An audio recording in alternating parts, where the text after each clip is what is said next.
গগনবিদারী স্লোগানে একাকার মহাকালের এক শনিবার, যখন মহান বিপ্লবীকে বহনকারী ফ্রিজার ঢুকল জাতীয় সংসদ ভবনের চত্বরে। গোলামি না আজাদি।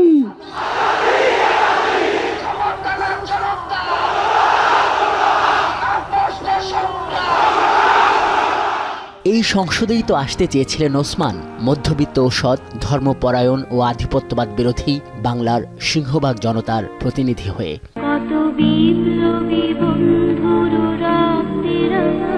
এর জন্য ঢাকা ৮ আসনে একা একা হেঁটে বেড়াতেন যে যুবক, তার জানা যায় লাখো মানুষ, জনসমুদ্র।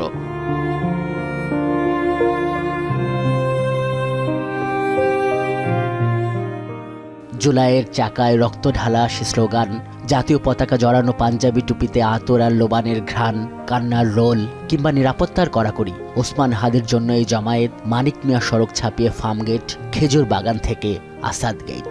সহজ সারল্য, আপসহীন নেতা, ভারতীয় আগ্রাসনের বলিষ্ঠ কণ্ঠস্বর, কত কারণে কত মানুষের হৃদয়ে পৌঁছেছে যে হাদি, তা বোঝা গেল এই কান্নায়। আমি আসলে আবেগ ধরে রাখতে পারি না। আমি প্রত্যেক রাকাতে নামাজের জন্য দোয়া করি। আমার ভাষা নাই। এ আসলে ভারতীয় আধিপত্যবাদের বিরুদ্ধে কথা বলা ওর জীবন নাশের কাল হয়ে গেছে। তিনি বাংলাদেশের কণ্ঠস্বর, তিনি বাংলাদেশের আপামর জনসাধারণের কণ্ঠস্বর, স্বাধীনতা সার্বভৌমত্বের কণ্ঠস্বর। আমি 81 সালে এই জায়গায় আসছিলাম আর একবার, যখন শহীদ প্রেসিডেন্ট জিয়াউর রহমান মারা যায় আমার বাবার হাত ধরে, তখন আমি ছোট। আর আজকে আমি আসলাম যে আরেকজন সেই রকম জিয়ার মতো দেশপ্রেমিক, তার জানাজায় আমি আজকে অংশগ্রহণ করতে আসছি এখানে। আমি নিজের 200 ভোট না, 2000 বা 2 কোটি এবং 200 বছর বা 2000 বছর পর্যন্ত ভাই বেঁচে থাকবে এবং ভাই ভোট পেয়ে গেছে, ভাই জিতে গেছে। আল্লাহু আকবার।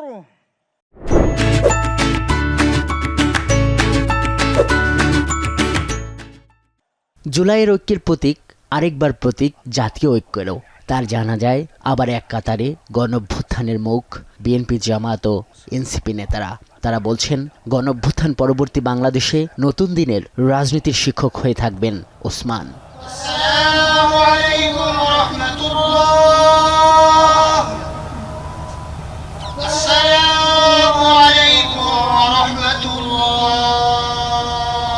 দেশীয় এবং বিদেশীয় সকল চক্র যারা গণতন্ত্রের পথে বাধা হয়ে দাঁড়াতে চায়, যারা নির্বাচনকে বাধাগ্রস্ত করতে চায়, এদেশের গণতান্ত্রিক উত্তরণকে যারা বাধাগ্রস্ত করতে চায়, কণ্ঠকাঠিন্য করতে চায়, তাদেরকে আমরা সমুচিত জবাব দেব গণতান্ত্রিক উত্তরণের প্রক্রিয়াকে সহজতর করে। ওভার দি ব্লু সিজ অথবা অন দি ব্ল্যাক মাউন্টেন, যেখানেই তারা থাকুক, তাদেরকে ধরে আনতে হবে, বিচার করতে হবে। যেটা ওসমান হাদি বারবার বলেছেন যে আমি যদি শহীদ হয়ে যাই আমার কোনো আফসোস নেই, কিন্তু হত্যাকারীদের বিচার করতে হবে। তার ছোট সন্তান, তাকেও যেন তার মতো করে বাংলাদেশের মানুষের কাছে বড় হওয়ার তৌফিক দান করেন।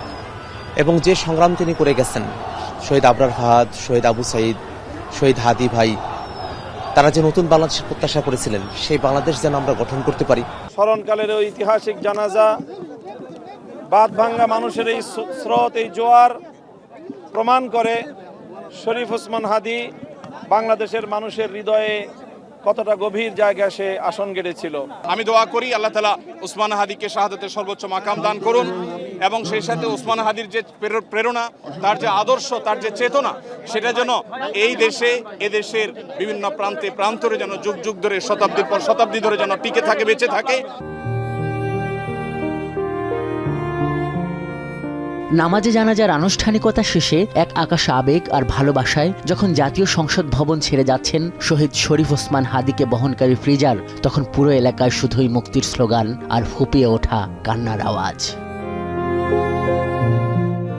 আদর্শকে গুলি করে হত্যা করা যায় না। এই জাতীয় সংসদ ভবনে শরীফ ওসমান হাদির জন্য লাখো জনতার এই স্রোত সেই ইতিহাসেরই পুনরাবৃত্তি ঘটালো।